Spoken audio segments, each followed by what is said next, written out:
మిత్రులందరికీ నమస్కారం. ఫ్రెండ్స్, మన ప్రియతమ ప్రధానమంత్రి నరేంద్ర మోదీ గారు కేంద్ర ప్రభుత్వ ఉద్యోగులకు 23 లక్షల మందికి లబ్ధి చేకూర్చేటువంటి విధంగా ఒక వినూత్నమైనటువంటి ఒక కొత్త పెన్షన్ స్కీమ్, దాన్ని ఏమంటున్నాం, యూనిఫైడ్ పెన్షన్ స్కీమ్. దీన్నే ఏకీకృత పెన్షన్ విధానం అని అంటున్నాం. ఈ ఏకీకృత పెన్షన్ విధానం వల్ల ఎన్పిఎస్ కంటే యూపీఎస్ ఎంతవరకు మేలవుతుంది?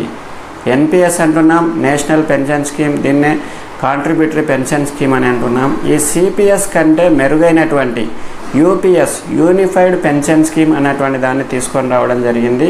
ఇక్కడ నేషనల్ పెన్షన్ స్కీమ్ ఎన్పిఎస్ మేళ, లేకుంటే యూపీఎస్ యూనిఫైడ్ పెన్షన్ స్కీమ్ మేళ అన్నటువంటి అంశాన్ని మనం పరిశీలిస్తూ ఉన్నాము.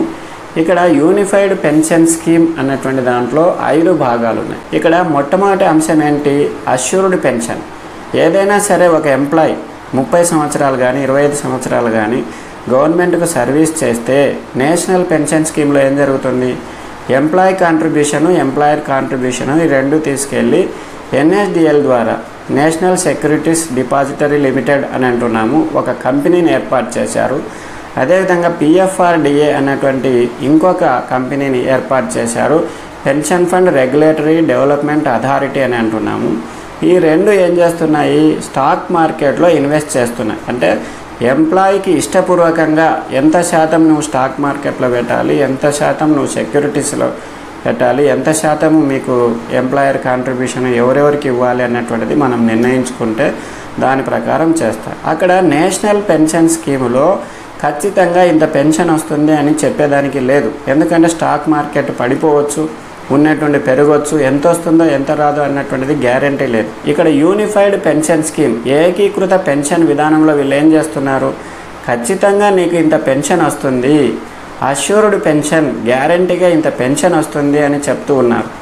ఏ విధంగా వస్తుంది చూడండి. అష్యూర్డ్ పెన్షన్ ఏ విధంగా వస్తుంది అంటే, ఎవరైనా సరే 25 సంవత్సరాలు పూర్తి చేసుకున్నటువంటి ఒక ఎంప్లాయీకి సగటున 12 నెలల వేతనం, చివరి 12 నెలల వేతనం ఏ విధంగా ఉంటుందో చివరి 12 నెలల వేతనములో ఖచ్చితంగా 50% పెన్షన్ ఇస్తారు అన్నటువంటిది అతి ముఖ్యమైనటువంటి అంశం. అయితే ఎంప్లాయీ కనీసం 10 సంవత్సరాల సర్వీస్ పూర్తి చేసుకొని ఉండాలి. మ్యాక్సిమం 25 ఇయర్స్ పూర్తి చేసుకుంటే పెన్షన్ ఎంత వస్తుంది అంటే 50% వస్తుంది.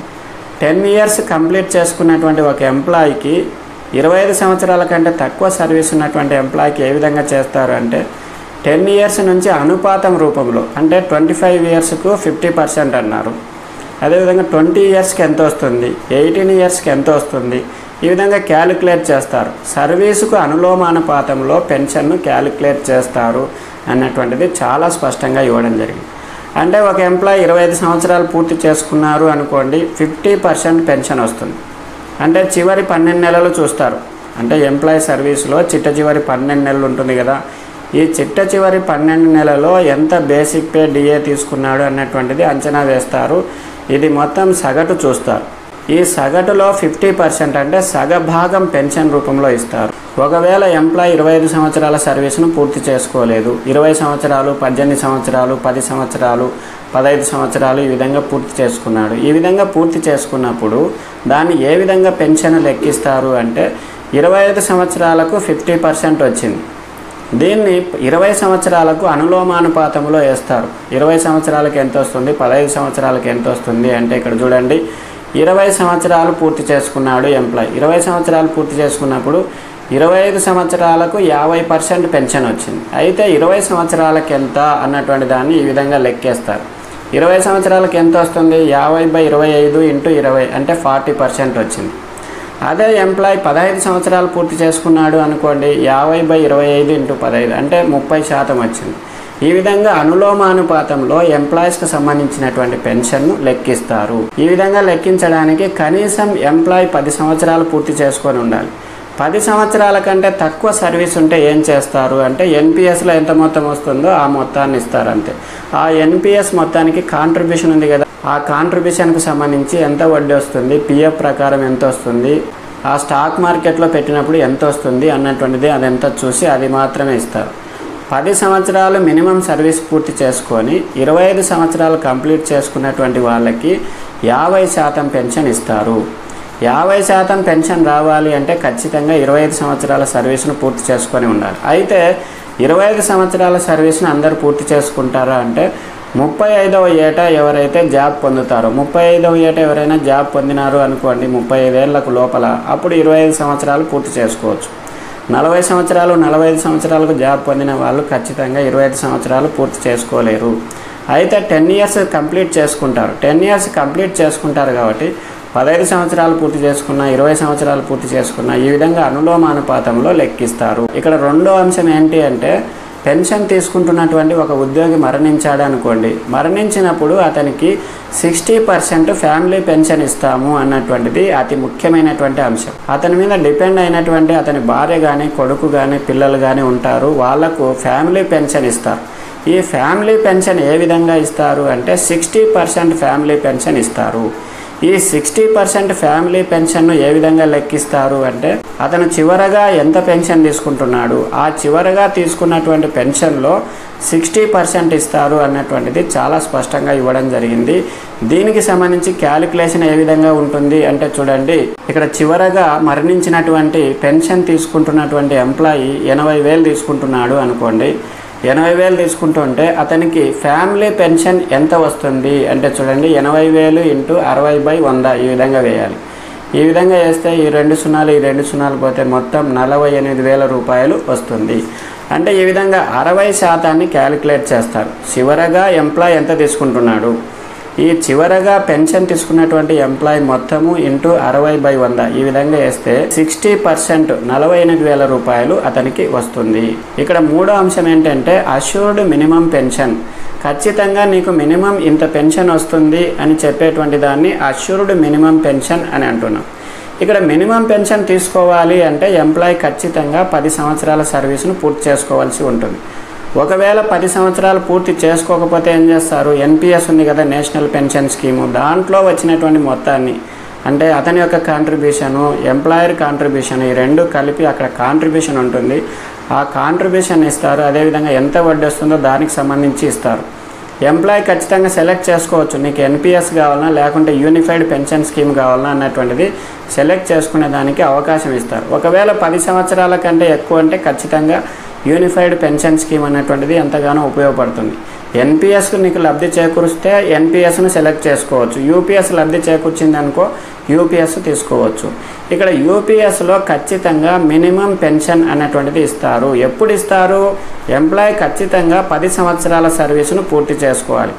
10 సంవత్సరాలు పూర్తి చేసుకుంటే 10,000 పెన్షన్ ఖచ్చితంగా వస్తుంది. ఇప్పుడు 15 సంవత్సరాలు పూర్తి చేసుకున్నాడు అనుకోండి, దానికి అనులోమానుపాతంగా ఇంతకుముందే చెప్పాం, 25 సంవత్సరాలు పూర్తి చేసుకుంటే 50% పెన్షన్ వస్తుంది.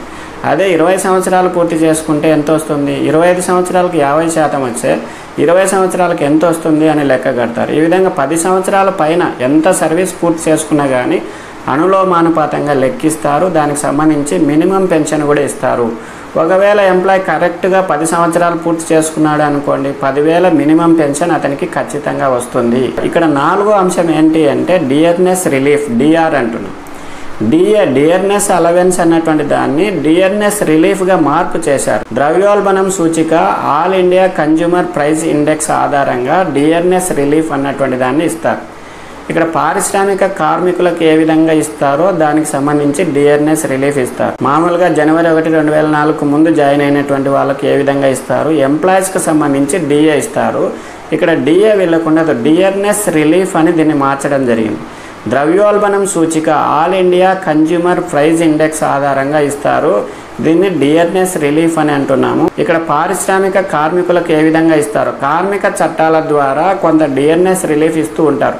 అంటే మామూలు ఎంప్లాయీస్కి కాకుండా కార్మిక చట్టాల ద్వారా ఇచ్చేది కొద్దిగా తక్కువగా ఉంటుంది. వాళ్ళు ఎంత దయదలిస్తే అంత ఇస్తారు అన్నటువంటిది ఇక్కడ చాలా స్పష్టంగా. డియర్నెస్ రిలీఫ్ అన్నదానికి డిఏ అన్నటువంటి దానికి చాలా తేడా ఉంది.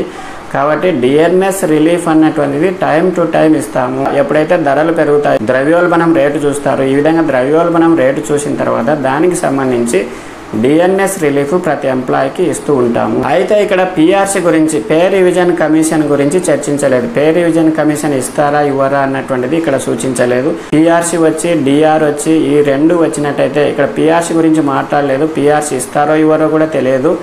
ఈ పిఆర్స్ ఇచ్చి డిఆర్ ఇచ్చినట్టయితే మామూలుగా ఓపీఎస్ ఓల్డ్ పెన్షన్ వాళ్ళకి ఏ విధంగా వస్తుందో అదే విధంగా వచ్చేదానికి అవకాశం ఉంది. కాకపోతే ఇక్కడ కాంట్రిబ్యూషన్ తీసుకుంటున్నారు కదా, ఖచ్చితంగా 10% కాంట్రిబ్యూషన్ తీసుకుంటున్నారు. గవర్నమెంట్ 14% ఇస్తుంది.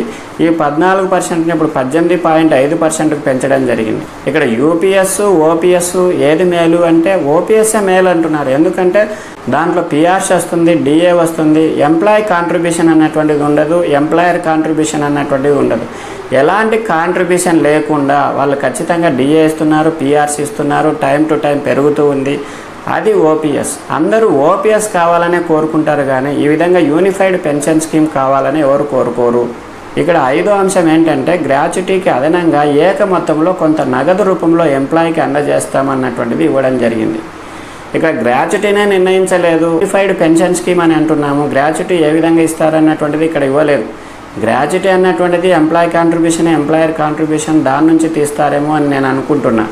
అయితే గ్రాట్యుటీకి మాత్రం అదనంగా ఏక మొత్తంగా ఎంప్లాయీకి కొంత నగదు రూపంలో ఇస్తాము అన్నటువంటిది చాలా స్పష్టంగా ఇవ్వడం జరిగింది. ఓపీఎస్ విధానంలో అయితే గ్రాట్యుటీకి ఎంత వస్తుంది? 25 లక్షలు, మ్యాక్సిమం 25 లక్షలు వస్తుంది.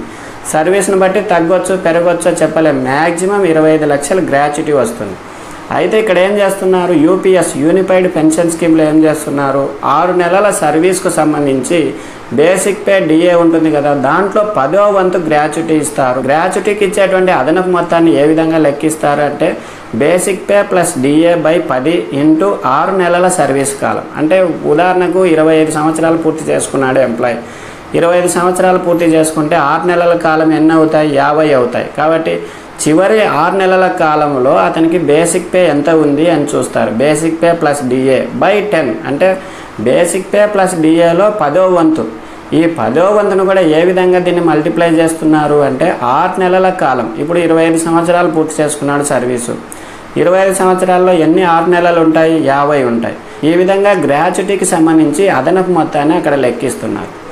ఓపీఎస్ విధానంలో ఏ విధంగా లెక్కిస్తున్నారు? లాస్ట్ పే తీసుకుంటారు. Last pay into 15/26 into service కాలం. లాస్ట్ పే అంటే ఎంప్లాయీ చివరి నెలలో బేసిక్ పే ఎంత తీసుకున్నాడు ఇంటూ 15/26 ఇంటూ సర్వీస్ కాలం. ఇక్కడ 15/26 ఎందుకు వచ్చిందంటే ఒక నెలలో 26 వర్కింగ్ డేస్ తీసుకుంటారు. సండేస్ హాలిడేస్ ఇవన్నీ పోను 26 వర్కింగ్ డేస్ తీసుకుంటారు. ఈ 26 వర్కింగ్ డేస్లో మనకు 15 రోజుల జీతం ఇస్తారు. 15/26 అందుకు ఇచ్చారు. ఇంటూ సర్వీస్ కాలం, ఎంత సర్వీస్ పూర్తి చేసుకున్నాడు, last pay into 15/26 into service మొత్తం. ఈ విధంగా వేసినప్పుడు ఏ విధంగా వస్తుంది అన్నటువంటిది ఇప్పుడు మీకు చూపిస్తాను. ఇక్కడ ఒక ఎంప్లాయీ 25 సంవత్సరాలు పూర్తి చేసుకున్నాడు, అతనికి సంబంధించి గ్రాట్యుటీ అదనపు మొత్తం ఎంత వస్తుంది అంటే basic pay plus DA by 10 into 6 నెలల సర్వీస్. ఇక్కడ 60,000 తీసుకుంటున్నాడు, బేసిక్ పే డిఏ కలిపి చివరగా 60,000 తీసుకుంటున్నాడు, బై 10 వేస్తున్నాము. 25 సంవత్సరాలు పూర్తి చేసుకున్నాడు కాబట్టి 25 సంవత్సరాల్లో ఎన్ని ఉంటాయి? 6 నెలల సర్వీస్ అంటే 50 ఉంటాయి, అంటే 3 లక్షలు అప్పుడు అతనికి అదనపు మొత్తం వస్తుంది. ఇక్కడ ఓల్డ్ పెన్షన్లో గ్రాట్యుటీ ఎంత వస్తుంది అంటే చూడండి, LP last pay into 15/26 into service ఈ విధంగా చేస్తాం. ఇప్పుడు లాస్ట్ పే 60,000 తీసుకుంటున్నాడు ఎంప్లాయీ, 60,000 ఇంటూ 15/26 ఇంటూ 25 సంవత్సరాలు సర్వీస్ పూర్తి చేసుకున్నాడు. 25 సంవత్సరాలు పూర్తి చేసుకుంటే అతనికి గ్రాట్యుటీ ఎంత వస్తుంది? 8,65,384 రూపాయలు గ్రాట్యుటీగా అతను పొందుతాడు. ఇక్కడ unified pension scheme Mela, OPS old pension Mela అంటే ఓల్డ్ పెన్షనే మేలు అని మనం అందరం చెప్పొచ్చు. ఎందుకంటే మామూలుగా అయితే 25 సంవత్సరాలు పూర్తి చేసినటువంటి వ్యక్తి 3 లక్షలే తీసుకుంటున్నాడు. అయితే ఓపీఎస్లో ఎంత వస్తుంది? 8,65,000 వస్తుంది. దాదాపు డబల్ కంటే ఇంకా ఎక్కువగా వస్తుంది. కాబట్టి ఓపీఎస్ఏ మేలు, మాకు ఓపీఎస్ఏ ముద్దు, అందరూ ఓపీఎస్ఏ కోరుకుంటున్నారు, మాకు ఓపీఎస్ఏ మేలు, ఓపీఎస్ఏ ఇవ్వండి, యూపీఎస్ కానీ జీపీఎస్ కానీ ఏది వద్దు, మీరు ఇచ్చినటువంటి పెన్షన్ స్కీమ్ మాకు వద్దు, ఓల్డ్ పెన్షనే కావాలి అని యూనియన్లంతా ముక్త కంఠంతో వాదిస్తున్నారు. చివరగా యూనిఫైడ్ పెన్షన్ స్కీమ్ ద్వారా ఎవరికి లబ్ధి చేకూరుతుంది అంటే 23 లక్షల మంది కేంద్ర ప్రభుత్వ ఉద్యోగులకు. ఈ 23 లక్షల మంది కేంద్ర ప్రభుత్వ ఉద్యోగులకు ఇస్తే గవర్నమెంట్ మీద అదనపు భారం ఎంత పడుతుంది అంటే 6,250 కోట్లు పడుతుంది. అదేవిధంగా కొన్ని రాష్ట్రాల్లో ఖచ్చితంగా దీన్ని పాటిస్తున్నారు. ఎందుకంటే సిపిఎస్, ఎన్పిఎస్ను పాటిస్తున్నారు. ఎన్పిఎస్ను పాటించేటువంటి వాళ్ళు ఎవరైతే యూపీఎస్లోకి మారుతారో అప్పుడు వాళ్ళకు కూడా ఇచ్చినట్టయితే 90 లక్షల మందికి లబ్ధి చేకూరుతుంది అని డేటాను కలెక్ట్ చేయడం జరిగింది. ఈ విధంగా 90 లక్షల మందికి ఇచ్చినట్టయితే 900 కోట్ల అదనపు భారం పడుతుంది అని నిర్ణయించడం జరిగింది. ఈ విధంగా లబ్ధి చేకూర్చేటువంటి అవకాశం ఉంటుంది. అయితే ఇది ఎవరికి ఇస్తారు అంటే ఇప్పటికే రిటైర్ అయినటువంటి వాళ్ళు 2025 మార్చి 31కి రిటైర్ అయ్యేటువంటి వాళ్ళు వీళ్ళందరికీ కలిసి బకాయిలు చెల్లించేటువంటి అవకాశం ఉంది. రిటైర్ అయినటువంటి వాళ్ళకు కూడా ఇవ్వాలి అని నిర్ణయించడం జరిగింది. ఇక్కడ ఎంప్లాయీస్ కాంట్రిబ్యూషన్ 10% ఉంది కదా, ఈ ఎంప్లాయీస్ కాంట్రిబ్యూషన్ 10%ను అట్లే పెట్టడం జరిగింది. అయితే గవర్నమెంట్ కాంట్రిబ్యూషన్ ఏదైతే ఉందో ఇప్పుడైతే 14% గవర్నమెంట్ కాంట్రిబ్యూషన్ ఇస్తున్నారు. ఈ 14% గవర్నమెంట్ కాంట్రిబ్యూషన్ను 18.5%కు పెంచాలి అని నిర్ణయించడం జరిగింది. అంటే ఈ విధంగా కాంట్రిబ్యూషన్ పెంచడం వల్ల ఏం జరుగుతుంది, ఎంప్లాయీ అట్రాక్ట్ అవుతాడు. ఖచ్చితంగా ఇప్పుడు నేను పెట్టేది 10%, నాకు వచ్చేది ఎంత 18.5% గవర్నమెంట్ ఇస్తుంది అని అది ఒక భరోసా కల్పించే దానికోసం యూపీఏ గవర్నమెంట్, నరేంద్ర మోదీ గారి నేతృత్వంలో ఉన్నటువంటి గవర్నమెంట్ ఆలోచించి ఖచ్చితంగా 4వసారి మేము అధికారంలోకి రావాలి అన్నటువంటి ఒక కృత నిశ్చయంతో దీన్ని యూపీఎస్ను తీసుకొని రావడం జరిగింది అని మనకు చాలా స్పష్టంగా తెలుస్తుంది. ఇప్పటికే ఎంప్లాయీస్ 23 లక్షల మంది అయ్యారు. అంతా రాష్ట్ర ప్రభుత్వాలు అందరూ కలిపితే 90 లక్షల మంది అవుతారు. వీళ్ళలో వ్యతిరేకత అనేది వస్తుంది. ఖచ్చితంగా యూపీఏకు ఓట్ బ్యాంక్ అనేది తగ్గిపోతుంది. ఎంప్లాయీస్లో వ్యతిరేకత అనేది పెరుగుతూ ఉంది. 6 రాష్ట్రాల్లో నాన్ యూపీఏ గవర్నమెంట్ ఉంది. ఈ 6 రాష్ట్రాల్లో ఓపీఎస్ను వాళ్ళు ఇంప్లిమెంట్ చేశారు. ఓపీఎస్ అన్నటువంటిది చాలా మేలు. ఈ జీపీఎస్ వచ్చినా కానీ సిపిఎస్ వచ్చినా కానీ మాకు ఏది వద్దు అంటున్నారు. ఖచ్చితంగా మాకు ఓల్డ్ పెన్షనే కావాలి. ఓల్డ్ పెన్షన్లో అత్యధికంగా లబ్ధి అనేది చేకూరుతూ ఉంది. ఓల్డ్ పెన్షన్లో ముఖ్యంగా అక్కడ కాంట్రిబ్యూషన్ అన్నటువంటిది లేదు. కాంట్రిబ్యూషన్ లేకపోగా చిట్ట చివరి పేలో ఏం చేస్తున్నారు, వాళ్ళు 50% పెన్షన్ ఇస్తున్నారు. అంటే అక్కడ 33 సంవత్సరాలు పూర్తి చేసుకుంటే ఫుల్ పెన్షన్ వచ్చేస్తుంది. అంటే 25 లక్షల గ్రాట్యుటీ వస్తుంది, ఫుల్ పెన్షన్ వస్తుంది, చాలా లబ్ధి చేకూరుతుంది. ఈ విధంగా వచ్చినటువంటిది మా కాంట్రిబ్యూషన్ లేకుండా ఇస్తున్నారు కదా అని ఎంప్లాయీస్ యొక్క వాదన. దానికి దీనికి ఏంటి తేడా, ఒకటే కాంట్రిబ్యూషన్, దానికి గ్రాట్యుటీ అన్నటువంటిది చాలా స్పష్టంగా ఇచ్చారు. ఇక్కడ గ్రాట్యుటీ అన్నటువంటిది ఎలా ఇస్తారు అన్నటువంటిది ఇంకా నిర్ణయించలేదు. డిఎన్ఎస్ అలవెన్స్ అక్కడ ఇస్తే ఇక్కడ ఏమి ఇస్తున్నారు, డిఆర్ ఇస్తున్నారు. డిఆర్ అన్నటువంటిది పారిశ్రామిక కార్మికులకు ఇచ్చేటువంటి విధంగా, అది కూడా గవర్నమెంట్ దయాదాక్షిణ్యాల మీద. గవర్నమెంట్ ఎప్పుడు ఇస్తే అప్పుడు తీసుకోవాలి, ఇవ్వాలన్నటువంటి రూల్ లేదు. గవర్నమెంట్కు ఫైనాన్షియల్గా ఎప్పుడు బాగుంటుందో అప్పుడు ఇస్తుంది. వాళ్ళు ఇచ్చినప్పుడు మనం తీసుకోవాలి. పరిమితులు అనేవి దానికి ఎక్కువగా ఉన్నాయి. ఓల్డ్ పెన్షన్కు పరిమితులు లేవు. ఓల్డ్ పెన్షన్లో పిఆర్సీ ఇస్తున్నారు, ఇక్కడ పిఆర్సీ ఇవ్వడం లేదు. పెన్షన్ వచ్చిన తర్వాత డిఆర్ ఒకటే ఇస్తారు, డిఏ ఇవ్వరు. అది కూడా కార్మికులకు ఇచ్చేటువంటి డిఆర్ ఇస్తారు. దయాదాక్షిణ్యాల మీద ఆధారపడి గవర్నమెంట్ ఎప్పుడు ఇస్తే అప్పుడు తీసుకోవాలి. ఇక్కడ ఉద్యోగ సంఘాల వాళ్లకు యూపీఎస్ అన్నటువంటిది నచ్చలేదు. ఖచ్చితంగా మాకు ఓపీఎస్ఏ కావాలి. యూపీఎస్ కంటే ఓపీఎస్లోనే లబ్ధి ఎక్కువగా ఉంది. ఖచ్చితంగా మాకు ఓపీఎస్ ఇవ్వండి అని పోరాటం చేసేదానికోసం సన్నద్ధమవుతూ ఉన్నారు. ఈ పోరాటంలో అందరూ విజయం సాధించాలని, అందరికీ ఓపీఎస్ రావాలని కోరుకుంటూ మీకు అందరికీ ఆల్ ద బెస్ట్ తెలుపుతున్నాను ఫ్రెండ్స్. All the best.